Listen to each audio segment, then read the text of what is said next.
Sindicato dos Trabalhadores Rodoviários de Santos e Região.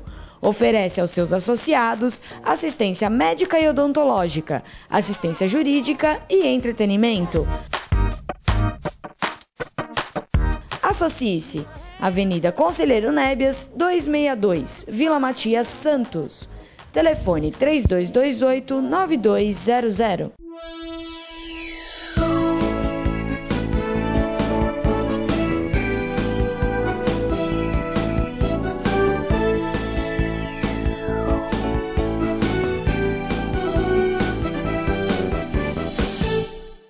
Alô, Baixada Santista, é o Sem Reação chegando pela sua TV Com. Um prazer muito grande em contar com a sua audiência nesta segunda-feira, início de semana, e convidando você desde já a participar do nosso programa. Nós temos a presença do advogado, Dr. Aldo Santos Pinto, gentilmente nos atendendo, e também o nosso comentarista, Eduardo Filete. Acho que tem um pessoal investigando as horas de televisão do Eduardo Filete para ver se ele consegue entrar no Guinness Book, o comentarista que mais participa de programas da região. Será que dá, Filete? Queria agradecer Filete é o genro TV que toda sogra queria ter, né, Filete? Educado. Tá. Solícito, né? Solícito, é isso mesmo. Olha, a Eliana Calmon, que era ministra do Supremo Tribunal Federal, sabe que ela foi candidata, né, Aldo? Boa tarde, obrigado pela participação. Boa tarde, eu que agradeço participar do programa, se não o de maior, certamente um de maiores audiência aqui da região. E talvez também por conta da presença do Eduardo Filete, como você disse que ele participa bastante do programa, então essa parte da audiência, ou grande parte da audiência, é crédito dele também. É. Sabia que a Eliana Calmon foi candidata ao Senado na Bahia? E como foi? Ela perdeu, né? E ela, no sábado, ela deu uma entrevista no Correio Brasiliense, né? Entrevistar ela, acabou de sair do Supremo, né? Acho que não tem nem 2, 3 meses, alguma coisa assim. Foram perguntar a ela como é que foi, mas infelizmente não conseguiu tal. E a arrecadação, como é que foi a arrecadação de recursos? Ela falou, olha, fui muito tranquila. Eu fiquei muito tranquila porque eu tive uma ajuda muito boa dos escritórios de advocacia de São Paulo. Essa foi a resposta, está no Correio Brasiliense, né, a qual ela deu uma entrevista no sábado. É lógico que ninguém está impedido de ajudar na campanha de ninguém, né? A lei, mas não deveria poder, eu acho, né? Um cargo tão importante como ministra do Supremo. Ah, mas ela não está mais. E aí ela sai candidata ao Senado e os principais doadores da campanha dela foram escritórios de advocacia de São Paulo. É conflitante, né, doutor Aldo? Eu não vejo nada de irregular nessa questão da doação. Enquanto não houver uma regulamentação que diga o que é proibido, nós não podemos apenas ficar suspeitando, porque existiria aí a advocacia e ex-ministra do Supremo Tribunal Federal alguma situação de interesse. Não podemos concluir dessa forma. É legal, mas é moral? Não vejo por que não seria. Não vejo por que não seria. Nada. Não vejo por que não seria. Enquanto não houver algo dizendo que é proibido, ou pior, indícios de que haveria alguma situação de ilicitude, eu não vejo por que um advogado ou uma advocacia não pudesse contribuir para a campanha dela ou de quem quer que seja. É que eu acho que o país está vivendo um momento tão difícil com as denúncias de corrupção e de favorecimentos, que qualquer caso, por mais simples que seja, cria a expectativa de que alguma coisa de errado possa existir, né? Então, não tem um ministro que a filha também tem muitas ações lá no... Nós temos 2 ministros do Supremo que as filhas concorrem a cargos... Não, que a filha tem muitas ações lá no próprio Supremo? Não existe um caso desse aí? Parece que a revista Isto É noticiou. Não é, tem genro... Não é só as filhas, sobrinhos, genros. É comum isso, né? Também não pode impedir, né? Não pode impedir, mas de uma certa maneira... Impedir você não pode. Da mesma forma como o Fux tem a filha dele... há uma articulação, não sei nem se ela já chegou a ser nomeada, num cargo de desembargadora no Rio de Janeiro. E ela não tem um currículo, vamos dizer assim, a ponto de ocupar um cargo tão importante, né? Mas tem a pessoa que indica, né? Que é importante aqui no Brasil, né? Deve ter conhecimento. Infelizmente, que indica, isso né? eu acho que tem que mudar. No Supremo, o Aldo talvez conheça mais do que eu exatamente, mas me parece que as vagas do Supremo são por indicação, né? O que acontece, ainda para retomar aquele tema de há pouco, é que a gente está acostumado a ver tanta notícia ruim, tanta notícia de falcatrua, que a gente acaba por desconfiar de tudo e de todos. É verdade. O que é ruim. A gente não consegue avançar em nenhum aspecto na sociedade já desconfiando de tudo. Eleição, já desconfiamos. Todos os candidatos são isso. O político está com imagem negativa. O juiz, aquilo. Então, eu acho que a gente poderia propor conhecer melhor, estudar melhor sobre todos os assuntos, para que a gente não passe a simplesmente desconfiar de tudo e de todos. Aí a gente não consegue evoluir e vai sempre desconfiar, até daqueles que são bons candidatos, bons pares, enfim. É que eu, particularmente, se eu tivesse sido ministro do Supremo, uma posição minha particular, e fosse candidato a alguma coisa, e a amigos da advocacia, porque é normal, quem vai ajudar você numa campanha? As pessoas do teu meio. Então, imagino que um ministro do Supremo, as pessoas do meio dele sejam os advogados, né? Isso é natural. Mas se eu tivesse essa opção, eu diria, meu amigo, muito obrigado, mas infelizmente... porque ela deixou claro que não foram pessoas, né? Não foi o advogado, foram escritórios de advocacia. E aí penso eu que há um conflito, né? Por mais honesta que ela seja, infelizmente tem aquela frase que diz, não basta ser honesto, né? Você tem que passar, você tem que transparecer essa honestidade. Agora, quanto a isso que nós estamos falando das indicações, eu acho que a composição do Supremo seria muito importante se fosse por méritos, né?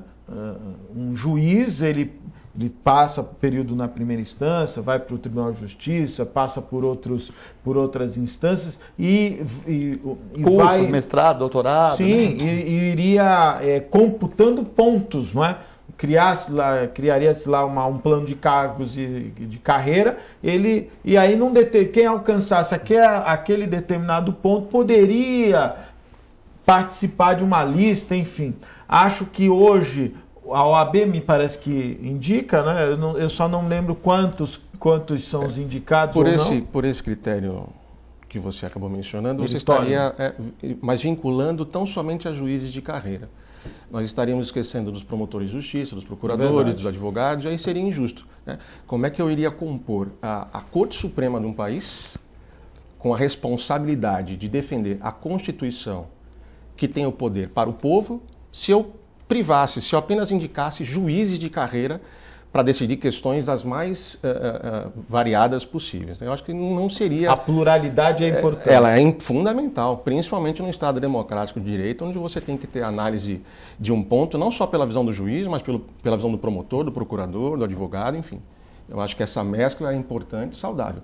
Quanto ao mérito, como é que nós avaliaríamos quem julgaria este mérito? Qual seria a comissão, então, que avaliaria este mérito? Então, teria que se criar também uma outra comissão composta por juízes, promotores, procuradores, advogados, nessa sua linha de raciocínio de meritocracia. Acho que a meritocracia sempre... Você não acha? Bonita a agenda. O que é a agenda? É a agenda do quê? Dos kitnets? Não, essa aqui é a agenda do dia a dia, né? Das coisas. Bom, essa agenda, né? O pessoal deve estar achando que é uma agenda, né? Não, acho que o Eduardo tem razão, né? Porque realmente qualquer critério de escolha é difícil, né?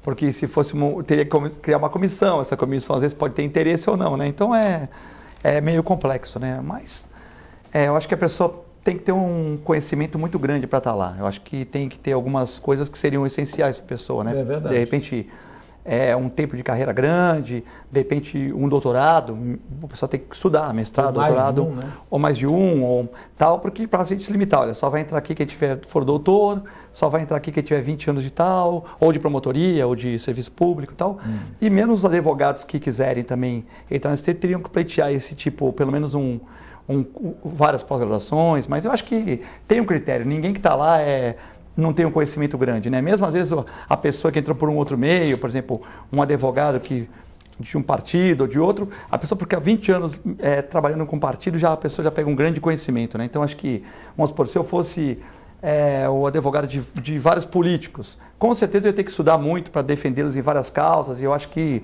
só isso já me daria cushion, talvez, para um dia chegar lá, né? Pode ser, seria uma oportunidade. Começa hoje o 2º Congresso Nacional de Advogados. Você vai participar, Aldo? Por conta da agenda que a gente tem, a gente se vincula a alguns casos, né? E a gente vincula alguns casos e alguns clientes. E os clientes esperam que a gente faça audiência, que a gente faça uma defesa num tribunal.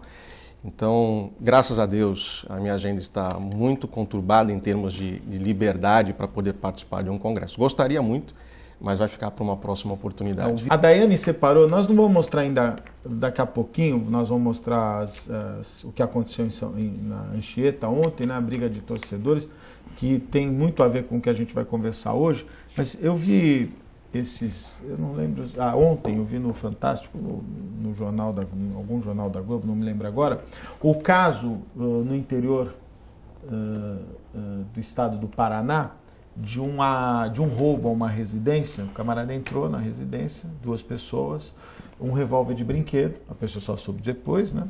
Roubaram lá, e aí veio um outro rapaz, uma charrete. Você viu isso? Uma ousadia tremenda. Uma ousadia tremenda e tal. E aí prenderam um elemento que descobriram que o elemento preso e que confessou o roubo era menor. E um outro elemento era menor também, o outro está sendo procurado. Tal. Recentemente eu vi um caso de um assalto também no interior do estado de São Paulo. 5 elementos roubaram uma empresa e foram presos, e o mentor do assalto era o menor. Né? Deram uns tiros lá em houve uma vítima e tal. Quem deu os tiros? O menor. É tudo menor, né? Então eu não sei se criou uma estratégia de defesa para que o menor assuma os crimes em razão da impunidade, né? De defesa ou de captação, né? Um maior por trás convida o menor, oferece para ele algum tipo de vantagem. O menor, ainda em informação, acha que aquilo está tudo certo, de repente é uma aventura que com o tempo ele resolve. Mas essa questão da maioridade penal, ela sempre volta ao nosso cenário e o foco que eu vejo, que eu escuto, que eu leio, é se a redução dessa idade de 18 anos resolveria.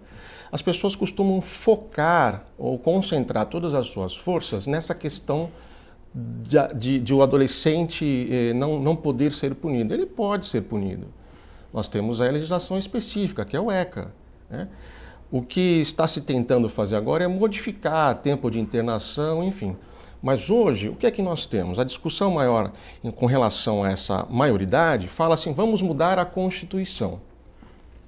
Grande parte dos estudiosos do direito defendem que o artigo 228 da Constituição, que fala sobre a maioridade, ele é uma cláusula pétrea. Então, o que é uma cláusula pétrea?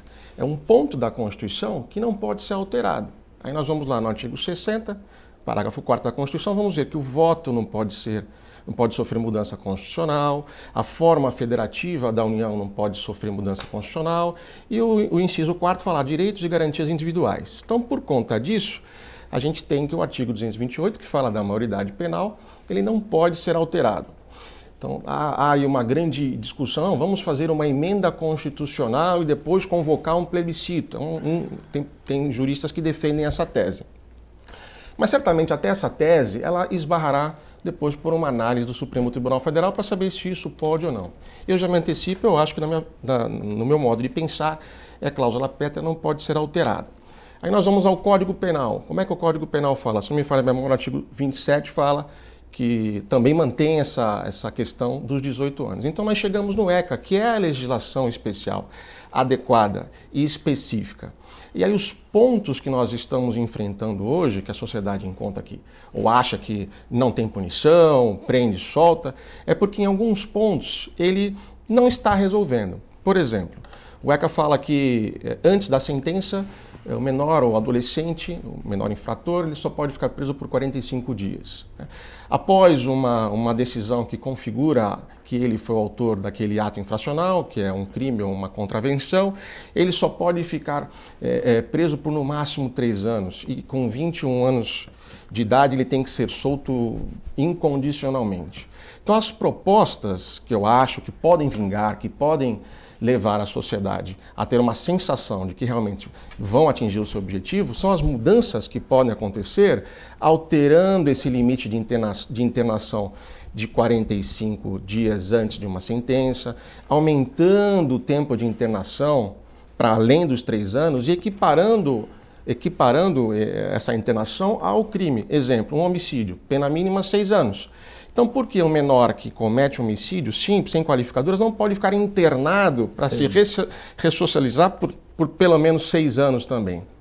Então, acho que nesse ponto, e com essa bancada de deputados aí, senadores, que dizem os cientistas políticos, é uma bancada mais conservadora que a atual, talvez essas propostas elas caminhem e deem uma primeira resposta para a sociedade. Eu não acredito. Você acredita, Fred? Veja bem, essa questão do direito a gente nem pode discutir com um especialista. Eu não acredito que caminhe na Câmara. Acho que essa questão que o Otto falou dos caminhos tal está correto porque a gente, né? Eu acredito que essa questão é importante. Só que, por exemplo, nós temos que ver se o sistema está ressocializando, né, Augusto?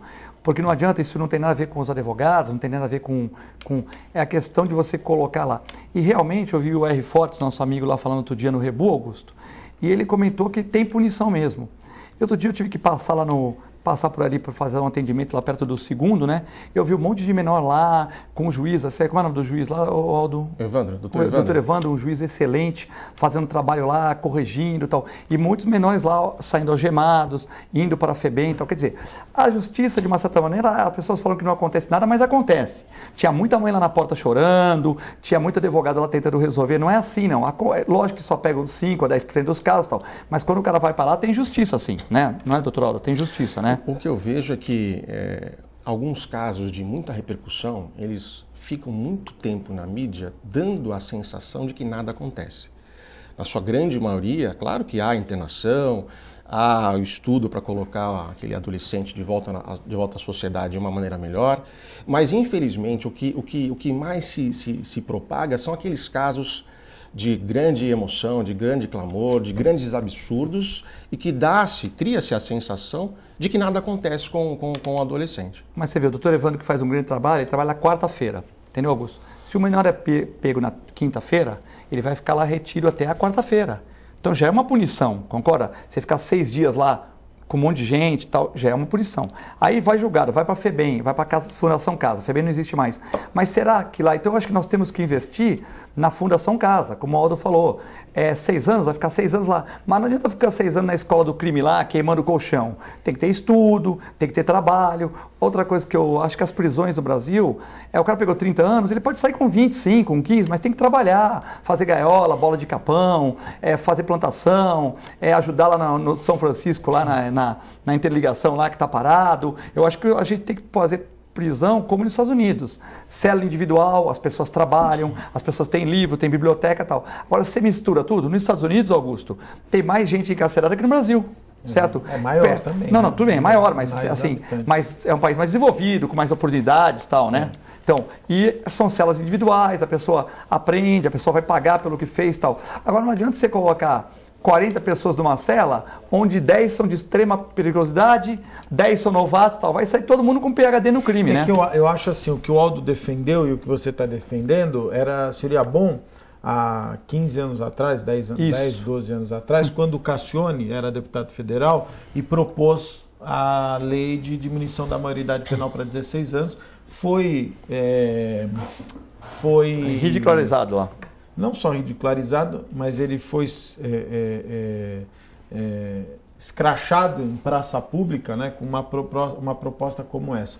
Hoje a situação não me parece tão tranquila como você acha, né, como você falou. e não me parece tão serena no ponto de vista... Eu não preciso o áudio dos vídeos, não precisa, mas daqui a pouquinho eu chamo. Eu não falei que tá tranquilo, eu falei que só pegam 10%, né, Augusto? Então, mas os 10% tem punição. Mas né? peraí, muito pouco. É de muito 10 pouco. caras que cometem crime, só prende 9 continuam. Então, temos que interligar as polícias, melhorar o maquinário, né? Melhorar as... Eu particularmente tenho uma opinião divergente.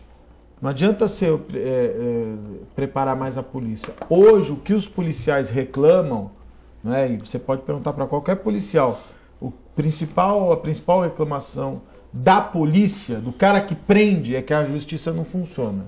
Essa é a principal reclamação. Você já deve ter escutado isso. A polícia prende, a justiça solta. Não é que o juiz... esse menino tem uma cara de bonzinho, solta ele aí. Não é. A legislação... Eu penso assim, o mundo é muito dinâmico hoje, não é? A velocidade das coisas, da informação. Se você aprovar um novo Código Penal esse ano, né, em março, quando os deputados assumirem, em abril ele já está obsoleto. Né? A vida é dinâmica. O Cassiano, 10 anos atrás, queria uma coisa que não concordaram e hoje todo mundo quer, né? A maioria das pessoas muito querem, dinâmico. Né? Eu já respondi, com vídeos, com áudio eu não quero. Tá bom. Então, na verdade, a preocupação qual é? É que haja a mesma rapidez que o crime se movimenta, que a justiça também se movimente. E quando você falou, Aldo, que existem questões que não devem, né, não podem ser alteradas, que o Supremo... Eu fico pensando na Itália, na época do Aldo Moro, e de todos os movimentos guerrilheiros, onde explodiam as pessoas, o Cesare Battisti, que matou muita gente lá, fugiu da Itália, houve uma comoção do judiciário, das polícias, dos políticos, do povo, e se criou uma legislação específica para a máfia.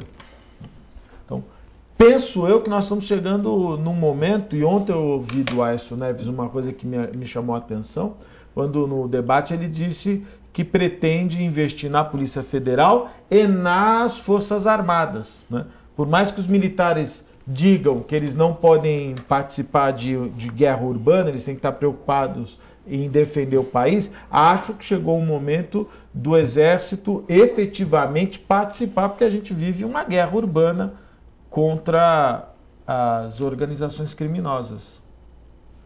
Só investir na polícia, só investir na inteligência, creio que não irá resolver. Há quanto tempo que se discute ou que se fala sobre a questão da maioridade penal?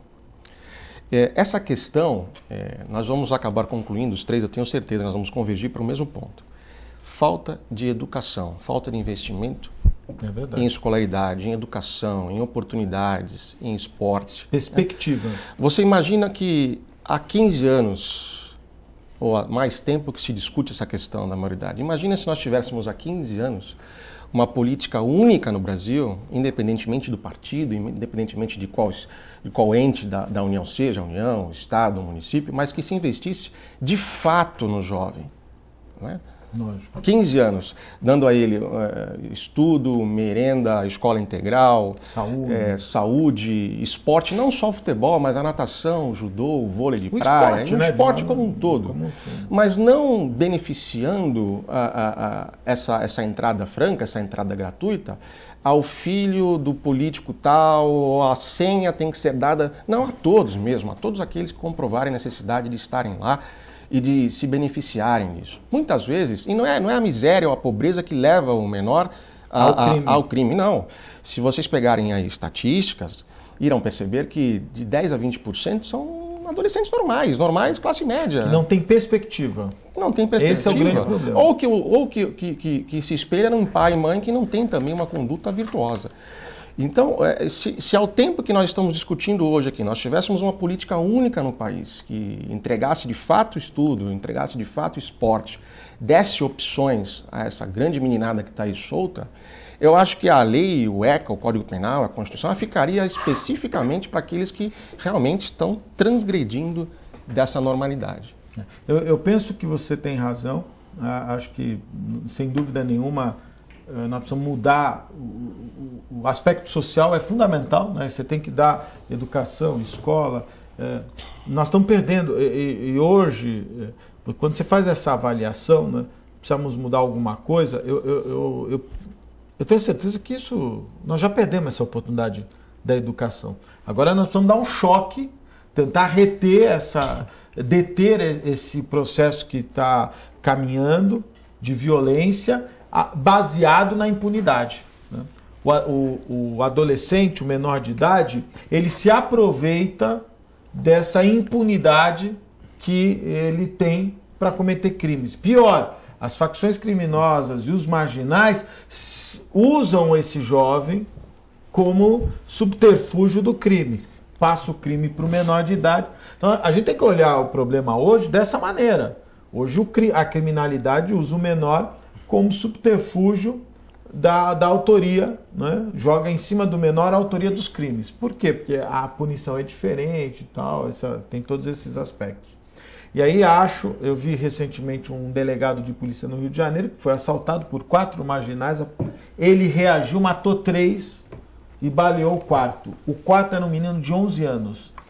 Os policiais que atenderam a ocorrência falaram em entrevista dizendo o seguinte, que eles já conheciam essa gangue, era uma gangue perigosíssima, e que o menino de 11 anos era o pior deles, era o mais cruel, era o mais agressivo, era o mais violento.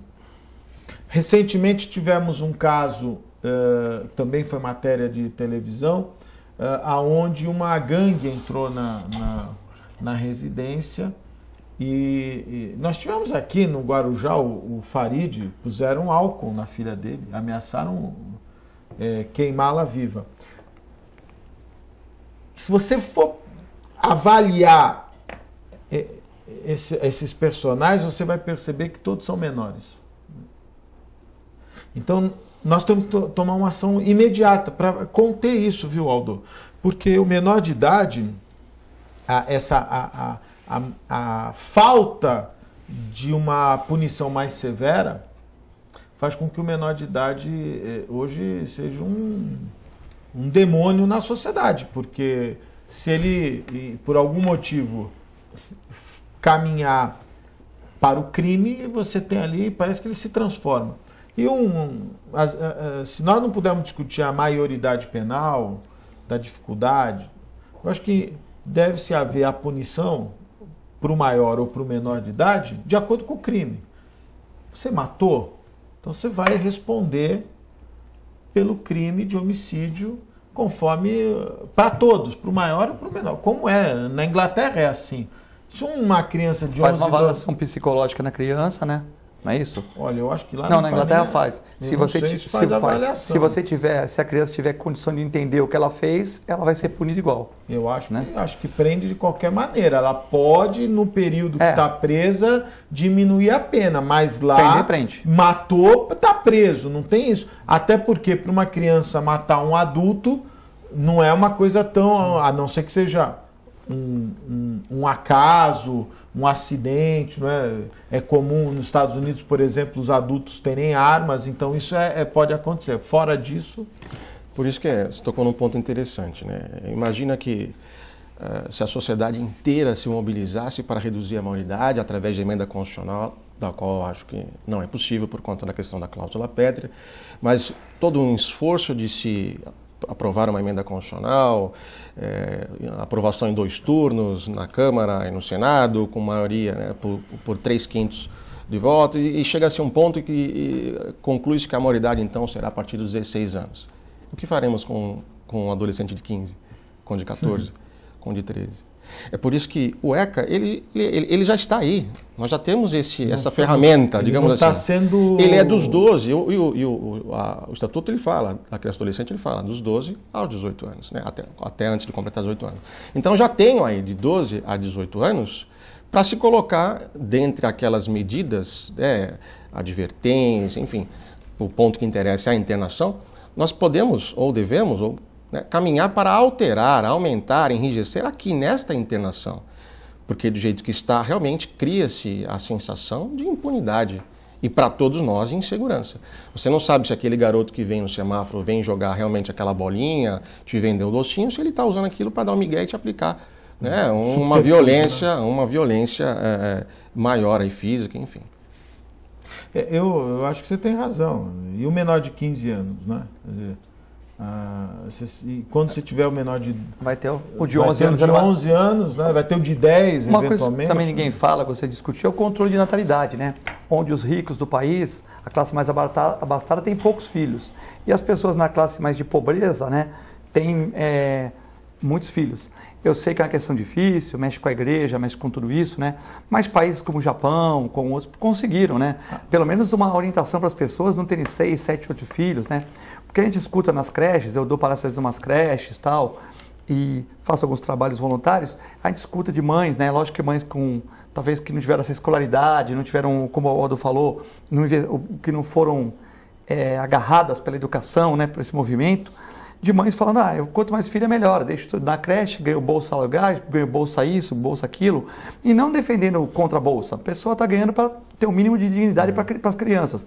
Mas 6, 7, 8 filhos, uma pessoa que não pode sustentar um, eu acho que a gente tinha que ter uma forma de... Porque desse sair um, pode ser um juiz do Supremo, como aconteceu, mas e os outros 7? E os outros 6, os outros 5, né? Só lembrando que creche, eu dei uma notícia aqui, não, eu 2 meses só citei, atrás. Né?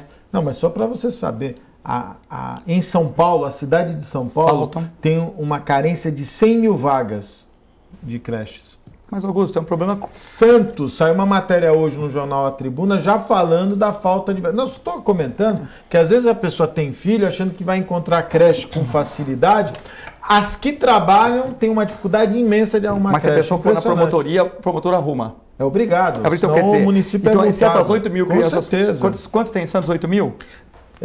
Hoje o Jornal Tribuna é de 8 mil. Então, se forem 8 mil mesmo, vai complicar. Que vem vai ser mais. Então, mas eu acho assim, olha, educação, religiosidade, melhorar o controle de natalidade. Mas a Igreja Católica, Filete, já aceitou os gays, vai receber os gays de braços abertos. Já tinha que ter aceito gays, cada um pode ser feito da sua maneira. Você leu sobre isso? Pegaram no passado já havia essa... é uma encíclica, não me lembro agora, eu li alguma coisa, não sei se eu estou confundido, também estou ficando meio velho e esclerosado, mas eu li que parece que no passado já se falava de aceitar os homossexuais, né? Eu não sou um estudioso desse... Não, saiu agora esses dias. Você leu alguma coisa sobre isso? Não? Eu li, eu acho que a Igreja Católica tem que abrir as portas mesmo, senão vai perder muitos fiéis. Né? E os padres têm que poder casar. O padre tem que poder casar. Nós temos que acabar com essa bobagem de que o padre é um santo e não pode casar. E todo mundo que está me assistindo agora vai lembrar de algum padre que era... infelizmente, lógico, o cara... E tem que acabar, o padre tem que casar. A sociedade é tão carente, se o padre for um pouquinho mais gentil, ele já pode ser interpretado como um padre paquerador. Cuidado. O Augusto Zago chegou a ser padre, foi vereador. O Edmur também quase chegou a ser padre. Mas o Augusto Zago, se não chegou... Aliás, eu falei uma bobagem, ele era padre, ele largou a batina... Porque ele encontrou uma mulher que ele amava e tomou como decisão ficar ao lado da sua companheira. Qual é o problema? Mas vamos fazer um breve intervalo, Eduardo Filete? Posso? Você que manda. Esse é o maior... Olha, preste atenção. Se a senhora receber em casa uma ligação do Ibope perguntando sobre as participações do Eduardo Filete, ele contratou o Ibope para fazer uma pesquisa e parece que ele quer entrar no Guinness Book. O comentarista da região que mais participa em programas de televisão. Eu vou para o intervalo, é muito rápido. Fique aí, eu volto já.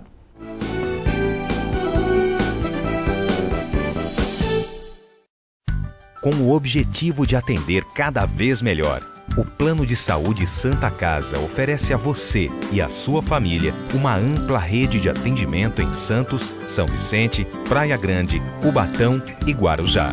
Além de contar com a melhor equipe médica e multiprofissional do litoral paulista. Plano de Saúde Santa Casa de Santos. O melhor atendimento em plano de saúde. 3226-6200.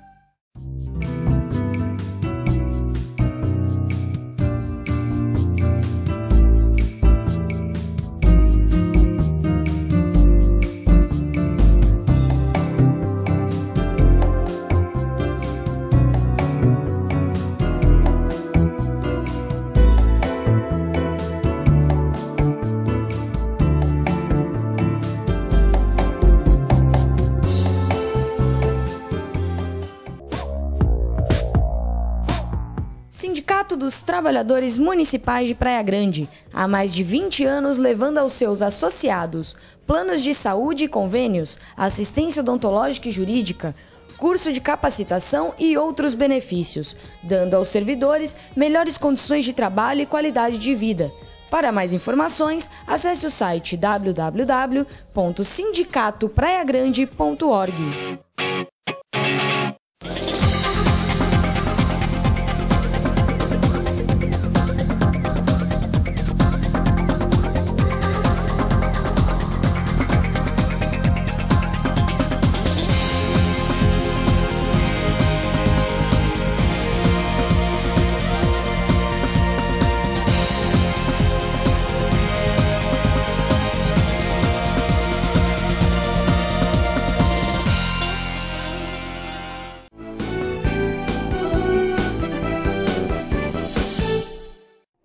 Estamos de volta ao vivo, mandando um abraço especial meus amigos da Ozan, 32288000.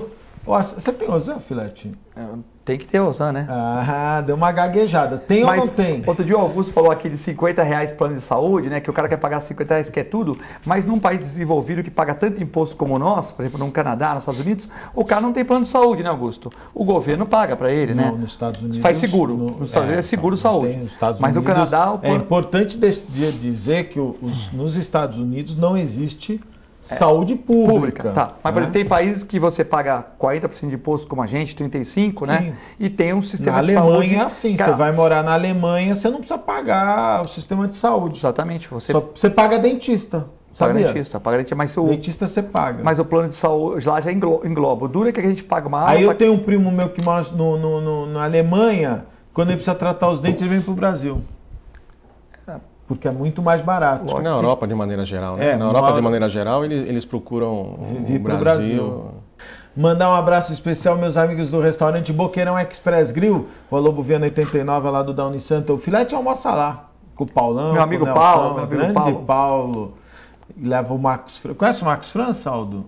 Marquinhos França? Já Jornalista? Conheço. Vivia no escritório do Wesley Scrack. Ele é jornalista, o Marcos França? Tem MTB, né? MTB é aquele lá da Liminar, não é? MTB é uma provisória, A Draga Humana, o Marquinhos França. O Marquinhos, quando a gente jogava bola lá na Dino Bueno, era terrível. Era um grande atleta, até que quebrou a perna, né? Quebrou a perna. Parou de jogar, mas era um grande atleta. Diz que era o primeiro a arrumar confusão e o primeiro a correr também. Nossa senhora, saiu uns pau lá. Ele que arrumou confusão, deixou o Augusto lá. Deixava eu lá. Mas tem um episódio desse... Volta comigo aqui. Tem um episódio desse que envolveu o Emílio da Coaço lá. O Emílio tomou um pau do caramba lá e o Marquinhos França era bom de pular muro. Era magrinho, passava em qualquer portão. Marcos França. Olha, eu gosto muito de uma pessoa que eu tenho um carinho especial, conhecido como a Draga Humana. Mandar um abraço especial também aos meus amigos do Incatep, o primeiro e verdadeiro centro de excelência portuária, o primeiro centro de excelência portuária todo o Brasil com a qualidade do Incatep. Incatep, o primeiro e verdadeiro centro de excelência portuária. Olha,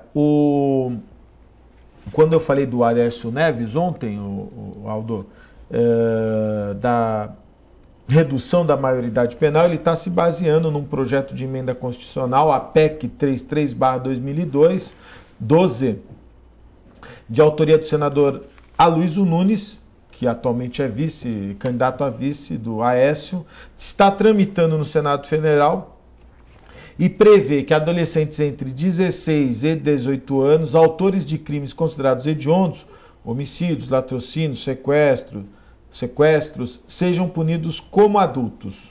Segundo Antônio Queiroz, analista político e diretor de documentação do Departamento Intersindical de Assessoria Parlamentar, o texto deve ter facilidade para ser aprovado na próxima legislatura, independentemente de quem for eleito como presidente do país. Então, essa questão, na verdade, não vejo como uma redução da maioridade penal, que seria muito mais abrangente, mas sim a punição entre menores de 16 e 18 anos, autores de crimes considerados hediondos como adultos, como a lei prevê. Você acha que é primeiro, eu acho que essa PEC, para mim, ela não vai vingar. Não pela proposta, por quem está apresentando, mas porque eu tenho, para mim, que emenda constitucional de cláusula pétrea não vai vingar. Bate no Supremo. Não vai vingar. Segundo, nós acabamos de comentar aqui, né, e não podemos ser incoerentes a isso. Reduz-se de 18 para 16. E o de 15 e o de 14 estaria fora. Né? E além disso, como é que eu vou pegar o menor, né, ou de 16, 17 anos, e jogar no sistema carcerário que nós temos hoje aí? O que vai acontecer com esse cidadão, com esse adolescente? Será que ele sai melhor? A resposta, com certeza, ela é negativa. Sai pior. Eu ainda insisto que o caminho, ou um dos caminhos, seria melhorar o ECA, aumentar o tempo de internação, mas não é só o tempo de internação por si próprio, é dar condições ao internado, e o ECA fala isso, em dar condições psicológicas, pedagógicas, inclusive. Né? E a gente volta naquela questão da educação. Será que eu tenho que esperar o adolescente cometer um ato infracional para obrigá-lo a ficar internado e ter acompanhamento pedagógico e esporte e tudo mais? Por que a sociedade inteira, o Estado inteiro, não é só o Estado de São Paulo, quando eu falo Estado é a União, Estados e municípios, não investe em educação? Tem que endurecer de imediato para dar opa, mudou a coisa agora? Muda-se o ECA, altera-se o ECA. Mas não se pode largar, né, de mão essa questão do investimento, e muitas vezes não é levada a sério, creio eu, porque ela é uma medida que ela é demorada, ela é a longo prazo. Mas olha, a educação ela é a longo prazo. Em abril do ano passado, o Datafolha fez uma pesquisa, 93% dos paulistanos são a favor da redução da maioridade penal. Então, quando você tem esse ambiente da sociedade a favor, eu acho que as ações têm mais força, né? Ou melhor, tem mais retaguarda, né? Porque tem esse apelo, essa comoção social, fundamental. Segundo o levantamento da Confederação Nacional dos Transportes, CNT, esse levantamento foi feito 2 meses depois de abril, né? Então, portanto, em junho, 92,7% dos brasileiros eram a favor da mudança na legislação. Mas, Augusto, se você falar que é de 14 anos, vai ter 90%. Se você falar assim, olha, vamos deixar igual a Inglaterra, fez, pagou, vai ter 80%. Então, tipo, como o doutor Aldo falou, se você puser 16 anos, você vai esbarrar na cláusula pétrea. Aí chega o cara com 15 tal. Você agora mesmo falou que o cara de 11 anos, o rapaz de 11 anos era mais violento da gangue. Eu vou mais além. Então, o que acontece? Vão produzir pessoas, como lá no Oriente Médio, que tem meninos de 8 anos carregando metralhadora, né? Então, eles vão produzir elementos da sociedade descontentes com a educação, que não sabem o que é o certo e o errado, vão pegar 14 anos. Aí hoje você vê aqui nos cruzamentos de Santos, tem moleque de 8, 10 anos e tal. Aí chega a prefeitura, eles são de Cubatão. Você entendeu? Eu continuo conversando com a prefeitura, que eu me interesso por esses casos. Aí são de Cubatão. Outro dia eu estive falando com o vereador, com o Cacá também, ele estava num semáforo, falei, e aí, Cacá, esse pessoal? E o Cacá falou, só que não são de Santos. Então quem tem que vir é o pessoal de Cubatão, porque de Santos não pode recolher. Então é muito complicada essa questão do menor, né? Então a gente vê aí hoje nas ruas, você vai no Gonzaga, que é um do bairro talvez o mais nobre da cidade, você vê um monte de menores, não são da cidade, são de outras regiões, quer dizer, um problema muito complicado e sempre o maior por trás disso, né, Augusto? O que eu ia dizer é o seguinte, se nós fizermos uma pesquisa num momento em que houver um crime de muita comoção, esse número, se não chegar a 100%, passa desses 92,7%. Né? O que a pessoa... Ninguém vai ser contrário a uma punição a casos tais. O que a pessoa tem que receber de esclarecimento é que essa questão da maioridade, ela não passa pela emenda constitucional, no meu modo de ver. Agora, concentrando no ECA, onde já se prevê medidas socioeducativas de 12 a 18 anos, é esse o caminho que tem que se corrigir. Já está pronto, né? Somente tirar o adolescente e colocar no sistema penitenciário atual, não vejo isso como uma melhora nem a curto, nem a médio, nem a longo prazo. Vai ter mais doutor do crime, né? Vai ter mais gente do PhD em crime, né? Provavelmente. Nos Estados Unidos, só para a gente ter como referência, as crianças já podem ser julgadas como adultas a partir dos 10 anos de idade. Dependendo do estado. Naturalmente, muda aí 11, 12... Mas, enfim, basicamente é isso. E em alguns desses estados, ela pode receber a aplicação de pena de morte e prisão perpétua. Quer dizer, ela é julgada, não tem boi. Em outros países, na Argentina, por exemplo,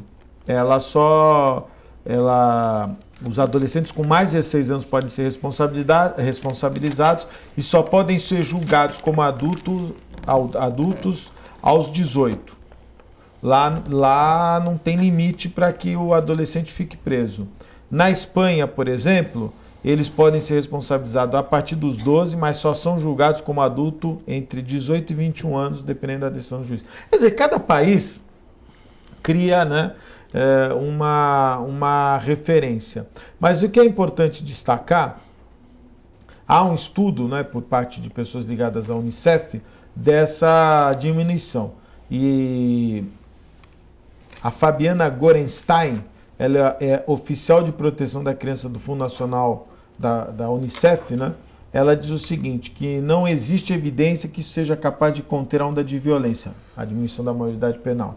O Congresso está olhando essa faixa etária como autores da violência, quando na verdade é a maior vítima da violência. Alega ela que são assassinados no Brasil 11 mil adolescentes por ano, número que coloca o país na segunda colocação do ranking, atrás apenas da Nigéria, onde morrem 13 mil menores por ano.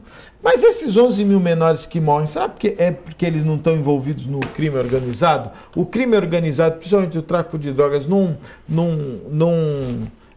abocanhou os adolescentes, Aldo? Eu acho que nós não podemos concluir dessa maneira, né? Porque, graças a Deus, a nossa região não é uma região que vê criança morrendo de fome, morrendo por falta de atendimento, médicos, saúde, enfim. Eu acho que nós não podemos concluir que esses 11 mil estariam... são assassinados, hein? Não são mortes, apenas são 11 mil mortes oriundas de assassinato. Não são por doença, nada disso, é assassinato. Mas mesmo assim não se pode concluir de maneira tão simples dizendo que eles estariam ligados. Não eu ainda acho. Mas eu acho que a grande maioria. Mas com certeza, esses 11 mil estão ligados à falta de oportunidade em escola, à falta de oportunidade... Isso é fato, viu? Por isso que ela é fato. E por que não se começa isso? Perdemos o tempo, não perdemos o tempo, só mudamos ali. Por que não se começa isso? Qualquer ação que se faça... Paralelamente, você tem que ter esse investimento na educação. Exatamente. Né? Mas hoje não dá para você chegar num menor que está infiltrado numa facção criminosa. Lógico, vai ter as exceções, como tudo na vida. Eventualmente você vai conseguir cooptar um ou outro. Mas a grande maioria... Você sabe uma coisa engraçada? Até pouco tempo atrás, não sei, isso deve ainda acontecer em algumas escolas. As escolas estaduais e municipais ficavam fechadas aos finais de semana. E eu li recentemente uma entrevista de uma escola, não me lembro aonde, eu acho que até na Zona Noroeste, mas não vou falar para não cometer um pecado. E os jovens eram obrigados a invadir a escola para poder jogar bola. Aí eu fiquei pensando, né? Porra, não é mais fácil abrir, franquear, né, mas vão quebrar, vão isso ou vão aquilo, bom, enfim. Quanto custa para ter uma pessoa num domingo? Enfim, são saídas, assim, né? Tem um projeto assim, né? Tinha um projeto, mas... Até o Marcos França trabalhando nesse projeto de escolas. É verdade. Sábado e domingo. Ele trabalhou naquela escola ali da Conselheiro Ribas, ali com a Oswaldo Cochrane. Ele trabalhava ali com as crianças, então sábado e domingo. Então tinha para professor de educação física, para quem quisesse. Precisa levantar isso, porque eu li sobre isso. Então é o que o Aldo está colocando muito bem. Qualquer ação que se faça deve vir acompanhada de ações educativas, né? Porque vai demorar, a longo prazo, mas tem que começar. E eu acho que tem uma oportunidade de solução, né? Mais rápida a solução. E mais barato para a sociedade. Quanto custa manter um menor preso? É verdade. Ou quanto custa, imagina para aquela família que teve alguém vitimado de um menor. Verdade. E também, da mesma forma que a sociedade é vítima, eles também são vítimas de falta de estudo, de maus tratos. E de a mãe também, de repente, da mãe não ter feito conflito, né? Da mãe não ter feito um controle da sua, né? Porque de repente a mãe tem 8 filhos e tal. E de repente esse menino que está aí de Cubatão, no semáforo aqui de Santos, o pai está lá em Cubatão sem fazer nada. O pai é responsável por isso, né? Porque... mas é o que o Aldo falou, em muitos casos, às vezes os pais também estão dentro desse processo de decomposição social que muitos vivem em razão da droga. Olha, rapidamente, mostra o que aconteceu ontem, um confronto de palmeirenses e santistas. Esse ônibus é da torcida do Santos, eles estavam subindo a serra na Anchieta, e foram... Emboscada, uma né? emboscada. Houve uma emboscada por torcedores do Palmeiras do ABC. Da Mancha Verde, né? Da Mancha, isso é um... Mancha Verde é um... Olha, isso não tinha mais que existir, né? E aí, uma torcida muito numerosa, né? O que é curioso é que os ônibus, eles vinham sendo escoltados por carros de outros torcedores armados, e aí esses carros acabaram atropelando torcedores, né? E morreu vítima de tiro. Aliás, vítima de atropelamento, morreu um jovem na rodovia Anchieta. Outros 4 torcedores foram atropelados e um teria sido baleado, né? Isso foi na região de São Bernardo do Campo. Agora, o que é curioso é que hoje as redes sociais, se a polícia tivesse, e aí o trânsito parado, foi uma coisa terrível. Se a polícia criasse, tá aí uma sugestão para os nossos candidatos à presidência da República, criar dentro das polícias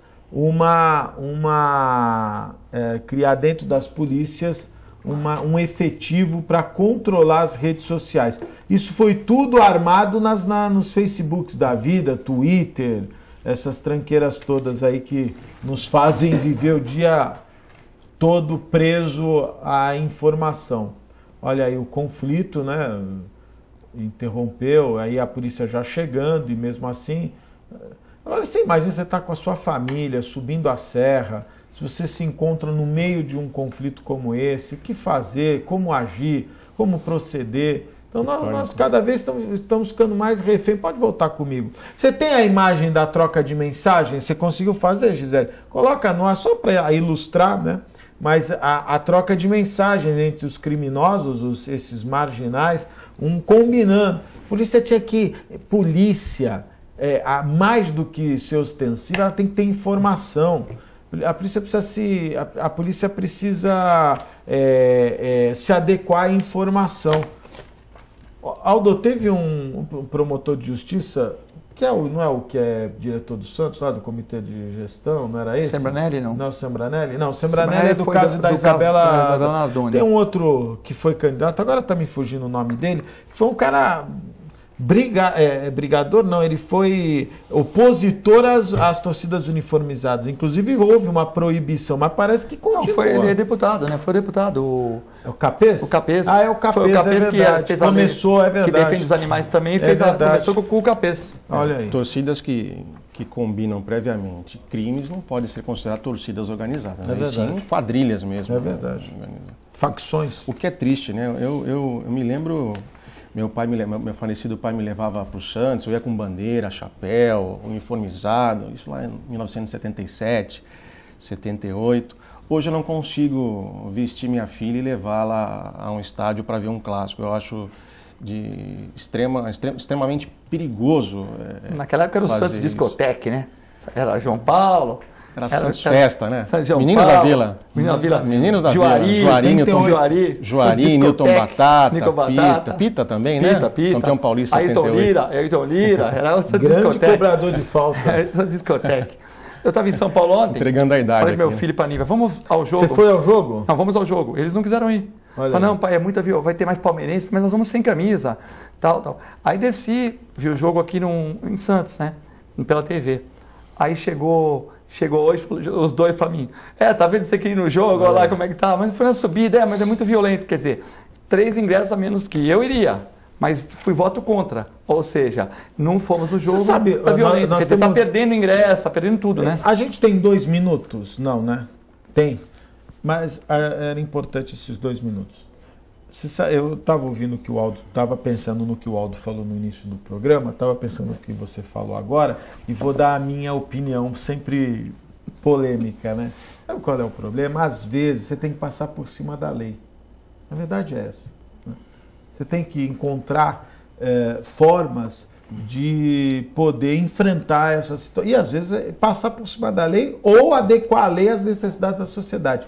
O que a gente não pode é continuar refém da lei. Então, não foi o Fernando Capês, foi um outro agora, eu não vou me lembrar, mas foi um que brigou com a Mancha Verde, destituiu a Mancha Verde. Aí a Mancha Verde se aproveitou da legislação. O Paulo Sedan, que é um marginal, esse cara é perigosíssimo.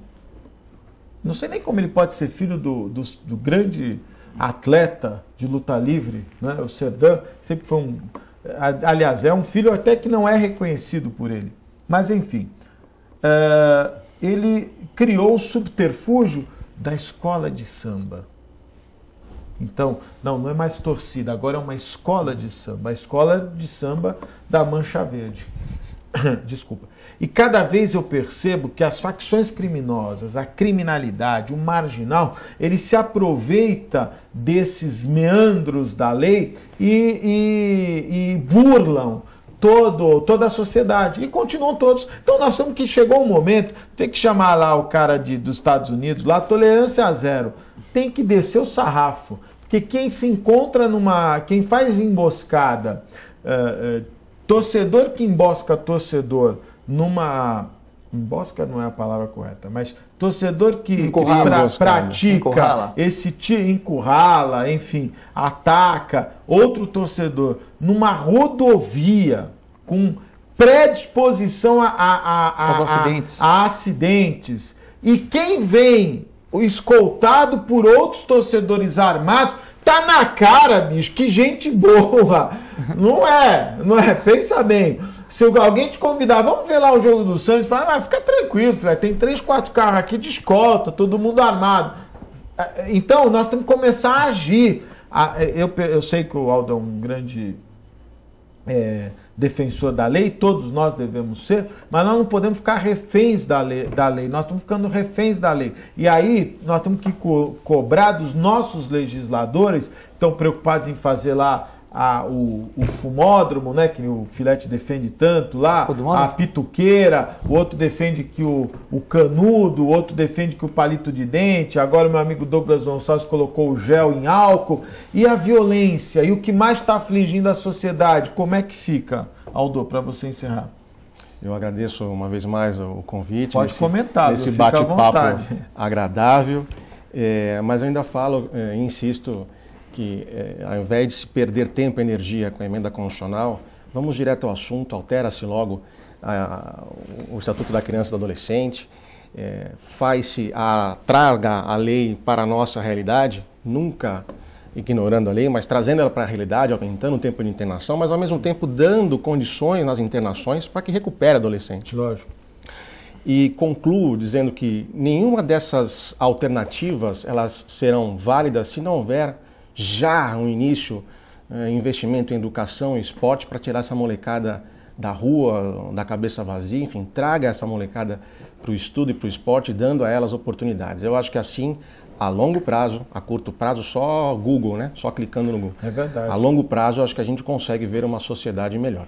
E olha, lembrando a frase da Sueli Maia, quando era secretária de Educação, que me disse uma vez que era injusta e irreal a disputa da rua com a escola. Ela falou, nós estamos perdendo essa disputa. A rua está ganhando. Eduardo Filete, o polêmico. Eu queria concordar com tudo que o Aldo falou, tem que investir na educação, né? Já que a PEC está aí e tudo. E sobre a violência nos estádios, só desagrega, né? Porque hoje em dia os estádios estão vazios, nós temos estádios maravilhosos, né? Que foram construídos para a Copa e cada vez, tirando a lição do Corinthians, que ainda consegue ter uma torcida boa no local, os outros estão esvaziados, né? Então, realmente é por causa dessa violência toda que ocorre, as pessoas querem ir, uns não querem, fica todo mundo vendo pela televisão, quem está ganhando dinheiro é o pay-per-view, né? É verdade. A você, telespectador, muito obrigado pela audiência. Nós estamos indo embora, mas voltamos amanhã, às 1h15 da tarde, ao vivo, direto aqui dos estúdios da TV Com. Um forte abraço e até amanhã, se Deus quiser e Ele há de querer. Tchau.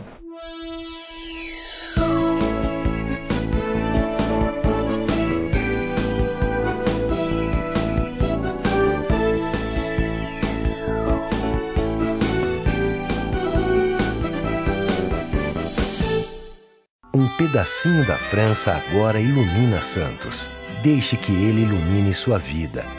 Ville de France, do Grupo Mendes. Mais um sucesso pronto para morar. Espaço, conforto e requinte para você viver todo o charme europeu. Com o melhor clima tropical e uma vista livre para o mar. Ville de France, o estilo das vilas europeias em plena cidade de Santos. Venha conhecer.